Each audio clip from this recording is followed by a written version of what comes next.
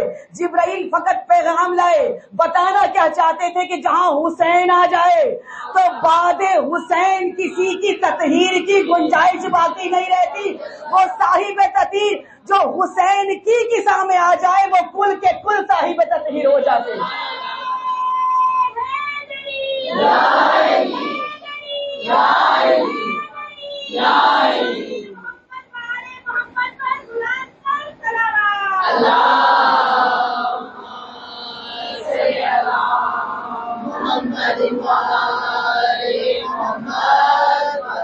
وہ کل کے کل، اسی لیے امامت امام حسین کی نسل میں ہے، اور پوری نسل جتنے امام آئے ہیں وہ سب کے سب امام صاحب تطہیر ہیں، سب پاکیزہ، سب صاحب تطہیر۔ ایک آیت جو آیت مودت جس کو کہا جاتا ہے، اس کا سب نے سنا ہوا ہے کہ آیت مودت ہے، جس میں رسول نے اجر رسالت کا صلہ طلب کیا ہے کہ مجھے کچھ نہیں چاہیے تم سے اور اجر رسالت، لیکن کیا چاہیے؟ مودت فی القربہ، فی القربہ کی محبت تم سے، مودت تم سے مانگ رہا ہوں۔ اپنے لیے کچھ نہیں چاہیے، اپنی ذات کے لیے کچھ نہیں چاہیے، مودت فی القربہ، ذی القربہ بھی نہیں، والقربہ بھی نہیں، محبت فی القربہ۔ قرآن میں یہی آیت ہے، آپ کھول کے دیکھ لیجیے گا، آیا ہے مودت فی القربہ کی مودت تم سے چاہیے۔ اب اس کا معنی کیا ہے؟ ہم معنی لیتے ہیں کہ میرے اہل بیت سے، میرے ذی القربہ سے محبت، مودت، میرے اہل بیت سے محبت، جبکہ فی کا مطلب ہوتا ہے میں، فی کا مطلب ہوتا ہے میں۔ اب محبت کسی سے کی جاتی ہے یا کوئی کسی سے کرتا ہے؟ کسی سے ہو جاتی ہے یا کسی سے کی جاتی ہے؟ محبت میں نہیں ہوتی۔ میں کہوں کہ میں آپ سے محبت کرتی ہوں تو میں آپ سے محبت کرتی ہوں، آپ میں محبت نہیں کرتی۔ آپ مجھ سے محبت کرتے ہیں، مجھ میں محبت نہیں کرتے۔ اور رسول کہہ رہے ہیں یہ مودت فی القربہ چاہیے، ذی القربہ کی، میرے قربا کی، میرے اقربا کی، میرے ان قریبیوں کی، میری ان ہستیوں کی، میرے ان ہستیوں میں محبت کی، محبت نہیں، میرے ان ہستیوں میں محبت۔ کبھی اس چیز کو غور کیجئے گا، اور یہ چیز میں نے لی ہے کہ جو تفاسیر قرآن کرتے ہیں اور ترجمہ قرآن لکھتے ہیں، میں نے ان کی کتب سے اس معنی کو، اس ترجمے کو ان سے لیا ہے۔ فی القربہ میں محبت، مودت فی القربہ، فی القربہ یعنی اہل بیت کے اندر محبت۔ اب اس کو میں سمجھاؤں، جیسے کہیں سے ہم نے عطر منگوایا ملک سے باہر سے، اچھا لگا، کسی ایک شخص نے منگوایا، اسے عطر کی خوشبو اچھی لگی، اس نے منگوا لیا۔ اب جب آپ نے، ہم نے، کسی نے سونگا، اچھی لگی اسمیل، تو ہم نے کہا کہ ہمیں بھی چاہیے۔ اس نے ہمیں ایڈریس دے دیا، اس نے ہمیں بتا دیا کہ فلاں ویب سائٹ پہ جاؤ یا فلاں جگہ جاؤ اور تم بھی منگوا لو۔ ہم نے بھی منگوا لیا۔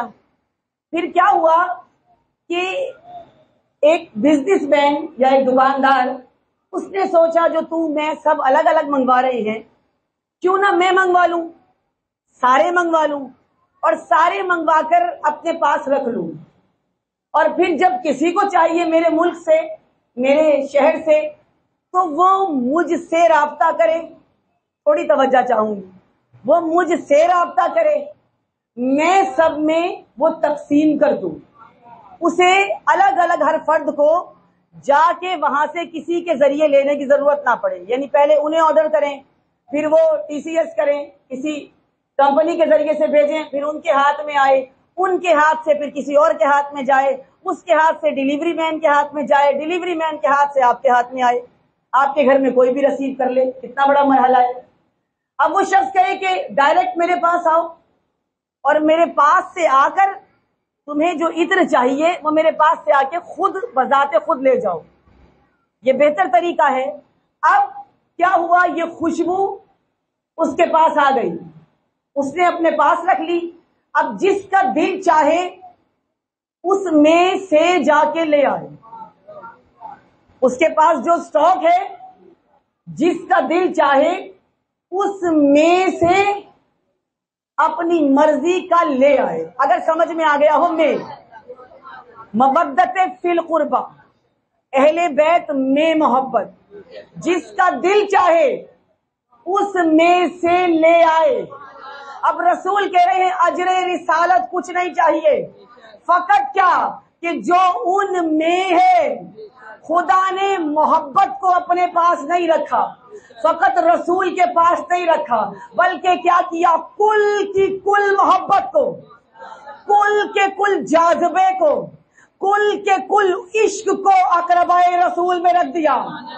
حسین ابن علی میں رکھ دیا, علی ابن ابی طالب میں رکھ دیا, سیدۃ النساء العالمین میں رکھ دیا, حسن مجتبیٰ میں رکھ دیا, آل محمد میں کل کی کل محبت کو رکھ دیا.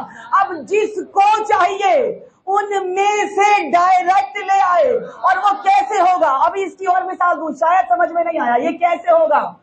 آپ مجلس میں آئے اس لیے نہیں آئے کہ مجھ سے محبت ہے, میں یہاں پڑھنے بیٹھی اس لیے نہیں پڑھ رہی کہ مجھے آپ سے محبت ہے. آپ کو مجھ سے محبت نہیں ہے, مجھے آپ سے ویسی محبت نہیں ہے. آپ سب اکٹھے فرش عزا پر بیٹھے اس لیے نہیں کہ ایک دوسرے کے ساتھ بیٹھنا چاہتے تھے, اس لیے نہیں کہ ایک دوسرے سے آپ کو محبت تھی, نہیں, بلکہ کسی کی محبت تھی, کسی کی محبت تھی جو لے آئی. اس محبت میں سے جس کو جتنا ملا وہ اس معرفت کے ساتھ اس فرش عزا پر آ گیا, تو پڑھنے والا بھی اس کی محبت میں مبتلا, آنے والا بھی اس کی محبت میں مبتلا. تو جس کے اندر کل محبت تھی, کل کی کل محبت میں مبتلا ہو کر عاشق حسین چلتے ہوئے آ گئے. تو محبت میں سے ملی, اہل بیت کے اندر رکھ دی, ان میں سے منتقل ہو جائے گی. جتنا کرو گے, جتنی محبت ہوگی, جتنا عشق ہوگا, جتنی معرفت ہوگی, نکلتی جائے گی, آتی جائے گی, ملتی جائے گی, تقسیم ہوتی جائے گی. عشق جتنا بڑھتا جائے گا معرفت اتنی ہی بلند ہوتی چلی جائے گی. یہ ہے کمال مولا حسین, معرفت اتنی ہی بلند ہوتی چلی جائے گی جتنا بڑھتا جائے گا. ہم جو ماں باپ سے, کیونکہ محبت تو فقط ایک جگہ خدا نے اب رکھ دی. آپ اور ہم ماں باپ سے محبت کرتے ہیں, ہم بہن بھائیوں سے محبت کرتے ہیں, ہم اپنے اقربا سے محبت کرتے ہیں. تو یہ جو ماں باپ سے محبت ہے کیوں ہے؟ اس لیے کہ ماں باپ ہیں. بہن بھائیوں سے محبت کیوں ہے؟ اس لیے کہ بہن بھائی ہیں. اگر اس لیے محبت ہے کہ ایک ہی شکم سے آئے ہیں, ایک ہی ماں باپ سے ہیں اور محبت ہے, تو یہ کوئی اچھی محبت نہیں ہے. بس ٹھیک ہے, دنیاوی محبت ہے, بس ٹھیک ہے, اسے دنیاوی محبت کہتے ہیں. اچھی ہے لیکن دنیاوی محبت ہے. ماں باپ سے محبت ہے, اچھی بات ہے, ہونی چاہیے, مرتبہ ہے, مقام ہے, انہوں نے پیدا کیا, دنیا میں آنے کا وسیلہ بنے. لیکن اگر, سوال ہے میرا, اگر یہی ماں باپ ہوں دشمن اہل بیت اور آپ ہوں عاشق حسین, تو اب وہ پیدا کرنے والے سے محبت ہوگی؟ اگر بھائی ہو دشمن رسول, اگر بھائی ہو دشمن حسین اور بہن ہو عاشق حسین, تو کیا بھائی سے محبت ہوگی؟ نہیں ہوگی. تو اس نے کیا بتایا کہ دنیا کی محبت بہن بھائی سے اس لیے ہے کہ ایک شکم سے آئے ہیں. ماں باپ سے محبت اس لیے ہے کہ ماں باپ نے پیدا کیا ہے. لیکن اگر مانوی محبت دیکھیں, اگر حسین کے ہیں تو ہمارے ہیں, اگر ماں باپ حسین کے ہیں تو ہمارے ہیں, بہن بھائی حسین کے ہیں تو ہمارے ہیں, عاشق حسین کا ہے تو ہمارا ہے. اب اس سے قلبی رشتہ کوئی نہ ہو, اگر مومن ہے اور مومن حسین کا عاشق ہے تو ہمارا ہے, اگر حسین کا دشمن ہے تو ہمارا دشمن ہے.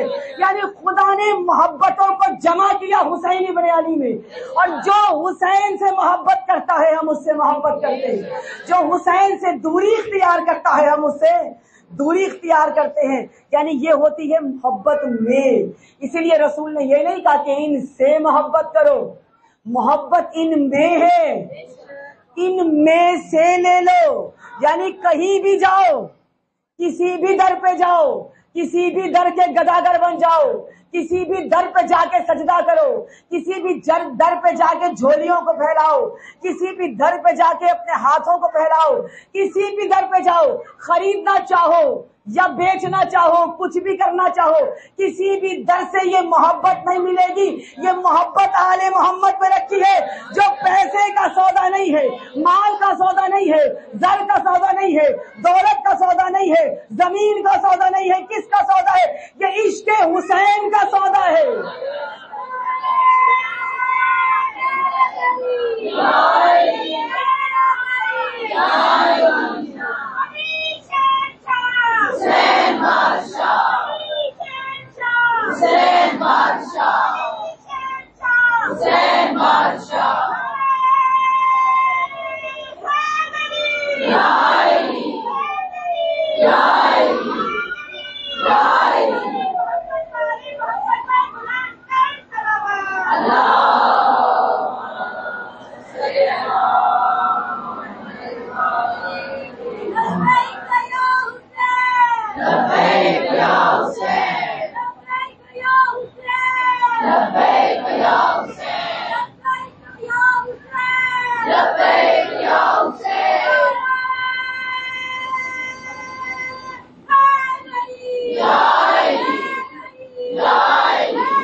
رسول کم سنی حسین ابن علی سے یہ مودت، یہ محبت دے رہے ہیں۔ اور کون حسین؟ جس کی کم سنی یہ ہے، اس کی جوانی کیا ہوگی، اس کی حیات کیا ہوگی، اس کی زندگی کیا ہوگی، کہ جو وقت آخر بھی جملے ہیں مولا حسین کے جو کسی نے اپنی شاعری میں ڈالے ہیں کہ یہ بندش رزق و آب کیا ہے، یہ بندش رزق و آب کیا ہے، یہ سب تو زیر فلک رہا ہے، میری مودت کا دائرہ تو سریر وحدت تلک رہا ہے، مجھے ڈرانے لگا ہے تو بھی تیرا مقدر بھٹک رہا ہے، میں وہ پیاسا ہوں جس کی سانسوں میں آب کوثر چھلک رہا ہے، میں وہ پیاسا ہوں جس کی سانسوں میں آب کوثر چھلک رہا ہے، مجھے اکیلا سمجھنے والوں سبھی زمانوں کے ساتھ میں ہوں، مجھے اکیلا سمجھنے والوں سبھی زمانوں کے ساتھ میں ہوں، جو رزق تقسیم کر رہا ہے خدا سے پوچھو وہ ہاتھ میں ہوں، میرے نسب سے بھی آشنا ہو مگر صدا اجنبی رہے ہو،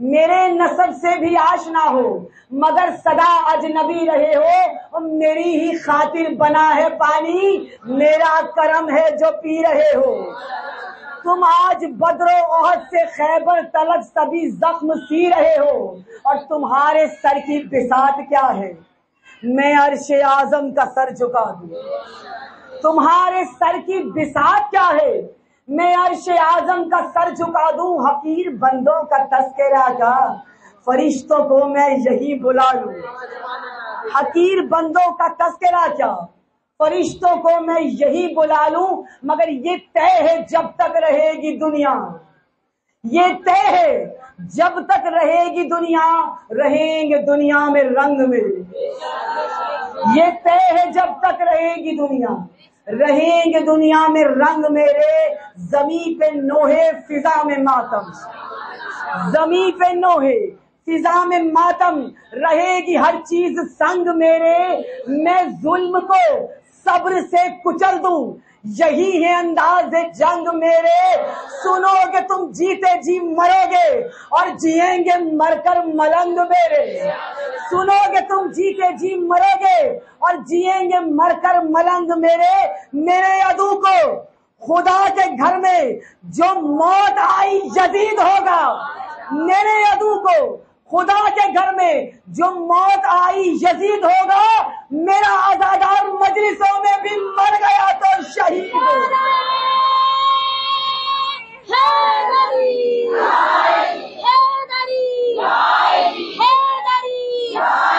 محمد و آل محمد بلند تر صلوات۔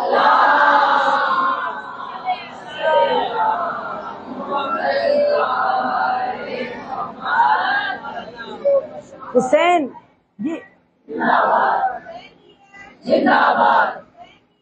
زندہ باد مرد آباد مرد آباد یا علی یا علی یا علی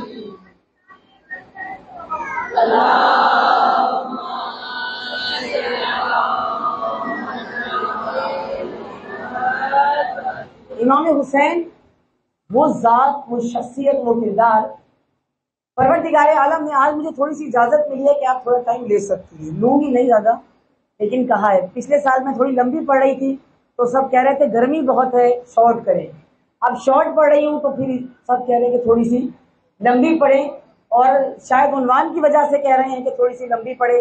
اسی کو تڑپنا کہتے ہیں، اسی کو ترسنا کہتے ہیں۔ مولا حسین وہ کردار، وہ ذات، پروردگار عالم نے جتنے انبیاء بنائے ہیں نا، 1,24,000 انبیاء، ان میں سے ہر نبی کا مختلف انداز سے تذکرہ کیا، کسی کی تبلیغ کا، کسی کی مشقتوں کا، کسی کی محنتوں کا، کسی کے کمال کا، کسی کے معجزوں کا تذکرہ کیا نا مختلف انداز سے۔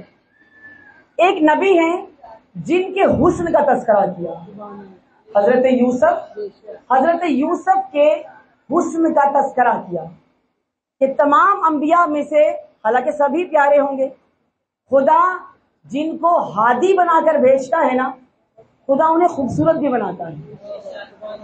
حسن ایک کمال ہے نا، خدا انہیں خوبصورت کیوں بناتا ہے؟ تاکہ یہ کمی بھی نہ لگے کسی کو کہ خوبصورت نہیں ہے، حسین نہیں ہے۔ تو خدا اپنے ہادیوں کو خوبصورت بھی بناتا ہے، تو یقیناً سب کے سبھی پیارے ہوں گے، سب کے سبھی خوبصورت ہوں گے۔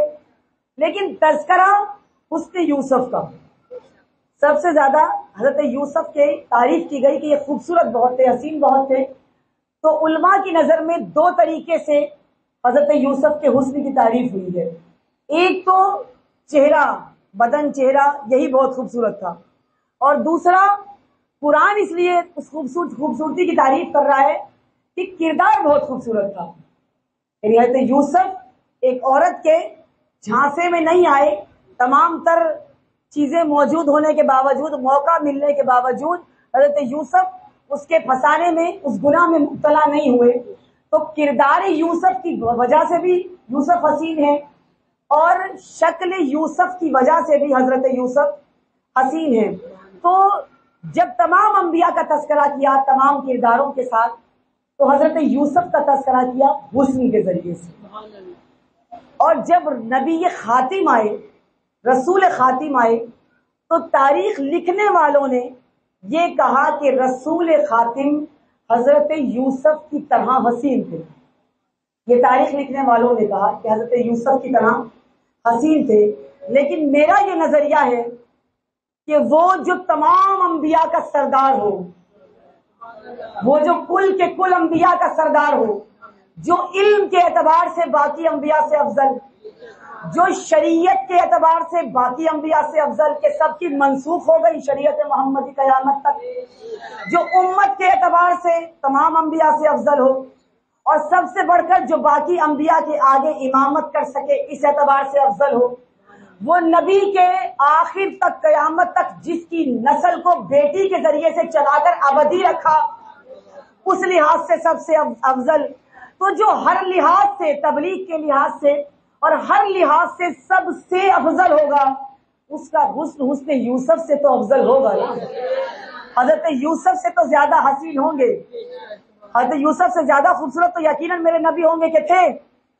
وہ نبی جس کو کہا کہ خوبصورت بہت تھے، فقط حسن کی تعریف کی، لیکن نبی کے زیادہ خوبصورت ہونے کی دلیل پتہ ہے کیا ہے؟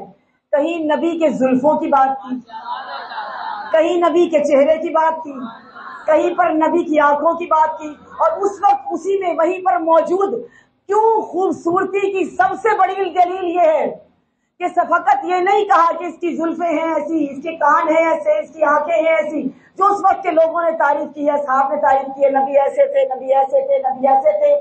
سب سے بڑھ کر کہ وجود تو ایک طرف، خدا جس کی کملی کی بھی قسم کھا لے، خدا جس کے اوڑھنے والی چادر کو بھی حسین کہے، تو وہ اوڑھنے والا کتنا حسین ہوگا، وہ اوڑھنے والا کتنا خوبصورت ہوگا۔ تو حسن یوسف ماند پڑ جائے اگر حسن محمد مصطفیٰ کو دیکھ لو، اور یہ تاریخ گواہ ہے کہ رسول اکرم کا سر سے لے کر کمر تک جو مشابہ تھا، شباہت رکھتے تھے، وہ مولا حسین ابن علی رکھتے تھے۔ تو جتنے حسین رسول خدا اتنے حسین مولا حسین، جتنے خوبصورت مولا رسول خدا اتنے خوبصورت مولا حسین، جتنا حسن کائنات میں بکھرا ہوا رسول کا اتنا مولا حسین کا، جو نور رسول کے اندر وہ نور مولا حسین کے اندر، جو نور پیشانی رسول سے نکلے وہ مولا حسین کی پیشانی سے نکلے، جیسا سجدہ رسول کا ویسا سجدہ مولا حسین کا، جیسا چلنا رسول کا ویسا چلنا مولا حسین کا، جیسا انداز گفتگو رسول کا ویسا انداز گفتگو مولا حسین کا، جو کل کا کل ایسا ہو کہ شباہت رکھتا ہو۔ مولا حسین کو کہا کہ جو شباہت رکھتا ہو رسول خاتم کی، اس نے خدا سے بیٹا مانگا کہ پروردگار ایسا بیٹا عطا کر جو میرے نانا کی شبیہ ہو۔ تو جو خود رسول کی شبیہ تھا، خدا نے اس کو بیٹا وہ دیا جو رفتار میں، گفتار میں، ہر لحاظ سے شبیہ محمد مصطفیٰ۔ کتنا حسین بیٹا۔ اب میں نے یہ تمہید باندھی ہے نا، سب خوبصورت ہوں گے کربلا میں، ہر ماں کا بیٹا حسین ہوگا، ہر ماں کا بیٹا خوبصورت ہوگا۔ ام البنین کے کیا کم خوبصورت تھے، جسے لوگ قمر بنی ہاشم کہیں، کیا کم خوبصورت ہوں گے؟ کیا کم خوبصورت ہوگا وہ چہرہ جسے دیکھ کر دشمن کہیں کہ ایسے لگتا ہے جیسے چوندنی کا چاند چمک رہا ہو؟ سب خوبصورت تھے، لیکن ان خوبصورتوں میں جو الگ سے چمکتا ہوا خوبصورت چہرہ نظر آتا تھا وہ علی اکبر کا۔ جب بیٹے جوان ہوتے ہیں نا اور بیٹوں کے داڑھی نکلنا شروع ہو گئی ہے، جن ماؤں نے یہ تجربہ کیا ہے، جن کے بیٹے، مولا آپ کی گودیوں کو آباد رکھے، مولا ہر بے اولاد کو صاحب اولاد کرے، وہ اپنی اولاد کی یہ عمر دیکھیں، یہ جوانی دیکھیں۔ جب یہ عمر آتی ہے نا جوانی کی، بعض تاریخیں کہتی ہیں 18 سال، بعض کہتی ہیں 23 سال کی نوجوانی کی جوانی، اور جب یہ داڑھی ہلکی ہلکی چہرے پر آ رہی ہوتی ہے، بڑا خوبصورت لگتا ہے جوان، بڑا خوبصورت لگتا ہے بیٹا، خوبرو بیٹا جو اپنا مکمل قد نکالے ہوئے، اپنے مکمل حسن و جمال کے ساتھ ہو۔ ایسا بیٹا آ کر یہ کہے کہ مجھے مرنے کی اجازت چاہیے۔ مائیں ہے نا، کس دن سے باپ کا بازو ہوتا ہے بیٹا، باپ یہ سوچتا ہے میں مر جاؤں گا نا تو مجھے میرا جوان بیٹا کندھا دے گا۔ جو اس آرزو پہ ہو کہ میرا جوان بیٹا مجھے کندھا دے گا، وہی جوان بیٹا باپ سے کہے کہ بابا مجھے مرنے کی اجازت چاہیے، بابا مجھے میدان میں جانے کی اجازت چاہیے، تو کیا منظر ہوگا۔ علی اکبر آئے، اجازت مانگی، مولا حسین نے کہا اکبر اجازت ہے۔ مولا عباس آگے بڑھے کے لیے اکبر کو تیار کرے، مولا حسین نے کہا نہیں عباس، ہر کسی کو تیار تم نے کیا ہے، لاشا میں اٹھا کے آرام آرام سے پڑھوں گی، جو پرسہ دینے کے لیے آئے ہیں مولا آپ کے پرسے کو قبول کرے۔ تسلی سے گریا کرنا، تسلی سے رونا، لیکن یہ سوچ کے رونا کہ کسی کا جوان بیٹا مر گیا ہے۔ کوئی دکھیاری ماں ہمارے درمیان میں اپنے جوان کی میت پر پرسہ لینے کے لیے آئی ہے، جس کو جوان پہ رونے نہیں دیا گیا، کوئی پالنے والی اپنے بیٹے کا پرسہ لینے کے لیے آئی، بس یہ سوچ کے پرسہ دیا۔ ہاں بس میں خود تیار کروں گا علی اکبر، یہ میرا امتحان ہے۔ علی اکبر کے خوبصورت بدن پہ زرا کو زیر تن کیا، کمر بند کو باندھا، تلوار کو ہمائی کیا، سر پہ کھود رکھا۔ جب سر سے لے کر پاؤں تک علی اکبر کو دیکھا، وہ حسن وہ جمال علی اکبر، ایک مرتبہ نگاہوں کو نیچے کیا، کہا اکبر جا پالنے والی سے ملاقات کرا۔ اکبر چلے، خوش تھے علی اکبر۔ جب گئے نا جناب زینب کے خیمے میں، جناب زینب مصلی عبادت پر بیٹھی، علی اکبر کے چہرے کو دیکھا، دیکھ کر کہا اکبر چہرے کی خوشی بتا رہی ہے کہ مرنے کی اجازت مل گئی ہے، میدان میں جانے کی اجازت مل گئی ہے۔ کہا ہاں پھوپھی اماں مجھے میدان میں جانے کی اجازت مل گئی ہے۔ بیوی نے کہا روکوں گی نہیں، لیکن اکبر آخری رخصت کرنا چاہتی۔ بیوی جانتی تھی کہ خدا جانے دوبارہ یہ رخصت نصیب ہو یا نہ ہو۔ بیوی نے تمام بیویوں کو بلایا، جناب زینب کے خیموں میں تمام خواتین جمع ہوئی، چاروں طرف بیویاں تھی، درمیان میں حسین کا چاند کھڑا ہوا تھا۔ کوئی علی اکبر کی پیشانی کا بوسہ لیتی تھی، کوئی علی اکبر کے چہرے کا بوسہ لیتی تھی، کوئی علی اکبر کی داڑھی کا بوسہ لے رہی تھی، کوئی علی اکبر کے ہاتھوں کو چوم رہی تھی۔ ہر بیوی علی اکبر کو آخری مرتبہ چوم کے رخصت کر رہی۔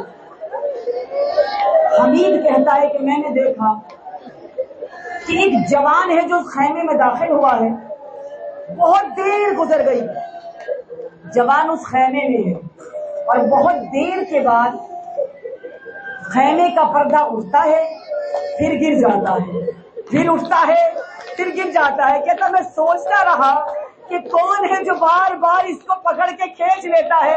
کہتا ہے جب میں نے غور کیا کوئی بڑا ہوتا تو علی اکبر کو شانوں سے پکڑتا، میں نے دیکھا دو ننھے ننھے ہاتھ ہیں جو بار بار علی اکبر کے دامن کو پکڑ کے کھینچتے تھے اور کہتے تھے بھیا علی اکبر مانگا، بھیا علی اکبر بھیا علی اکبر ایک مرتبہ۔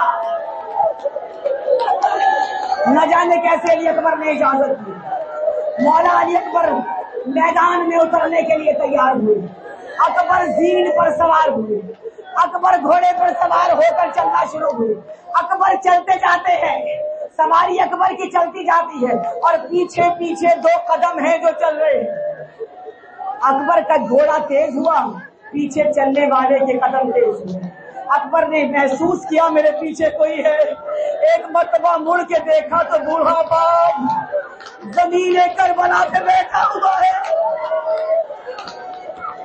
اکبر واپس آئے، زمین کربلا سے باپ کو اٹھا کر سینے سے لگایا اور سینے سے لگا کر کہا بابا مجھے جانے کی اجازت نہیں۔ نہ حسین نے بڑا عجیب جملہ کہا اکبر کاش تیرا بھی کوئی جوان بیٹا ہوتا، کاش تیرا بھی کوئی تجھ جیسا جوان بیٹا ہوتا، پھر میں تجھ سے پوچھتا کہ تم کس دل سے اسے میدان میں جانے کی اجازت دے رہا ہے۔ عزادارو مولا علی اکبر چلے، جب چلے علی اکبر نے گھوڑے کو اے لگائی، آواز دی مولا حسین نے اکبر چلا جا لیکن آہستہ آہستہ، محلن محلہ یا علی اکبر، اکبر آہستہ، اکبر تیز تیز نہیں جانا، اکبر اپنا چہرہ اپنے باپ کی طرف رکھنا، اکبر چہرہ نہ پھیرنا، اکبر اپنے چہرے کا رخ اپنے بابا کی طرف کرنا۔ میں کہتی ہوں حسین جس کو بیٹے کا چہرہ پھیرنا برداشت نہیں ہو رہا، اس نے کلیجے میں پرچی کا پھل کیسے دیکھا، اس نے علی اکبر کے لاشے کو کیسے اٹھا۔ اکبر میدان کربلا میں چلے، جنگ کی پروردگار آپ کے فرصے کو قبول کرے، پروردگار ہر خالی جھولی کو بھر دے۔ علی اکبر نے جنگ کی، ایک وقت آیا آواز آئی بابا میں گر گیا، بابا علی اکبر گر گیا۔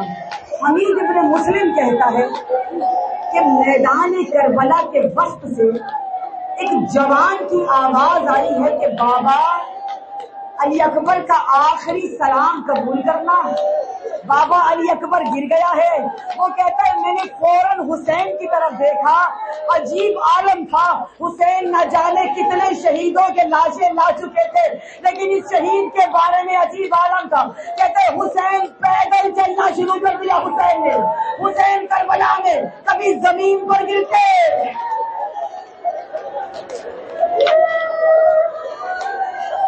کبھی زمین پر گرتے، پھر کھڑے ہو جاتے، پھر گھٹنیوں کے بل چلتے، پھر خاک کربلا میں کہتا ہے ایسا لگتا تھا حسین کربلا کے دشت میں کچھ تلاش کر رہے ہیں اور کہتے جاتے تھے اکبر میری آنکھوں کی بینائی چلی گئی،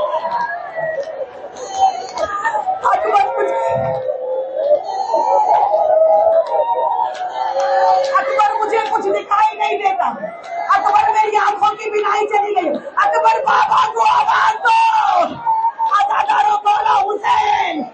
علی اکبر کے لاشے تک پہنچے، جب پہنچے ہیں نا لاشے پر ایک ہاتھ برچھی کے پھل پہ ہے، کہا اکبر مدد کرو، اکبر میں تمہیں خیمے میں لے جاتا ہوں، اکبر اپنے ہاتھوں کو میرے گلے میں ڈال لو، میرے گلے میں اپنی ہاتھوں کو اپنی باہوں کو ڈالو۔ علی اکبر نے ایک ہاتھ رکھا، دوسرا ہاتھ برچھی پر ہے، جب حسین نے دیکھا نا علی اکبر کا ہاتھ برچھی پر ہے، ایک مرتبہ بیٹے کو زمین کربلا پہ لٹایا، حسین دو زانو ہو کے بیٹھے، برچھی کے پھل پہ ہاتھ رکھا اور رکھ کر کہا اے دادا ابراہیم گوا لینا، میں نے پٹی نہیں مانگی، وہ میرا جوان علی اکبر میرا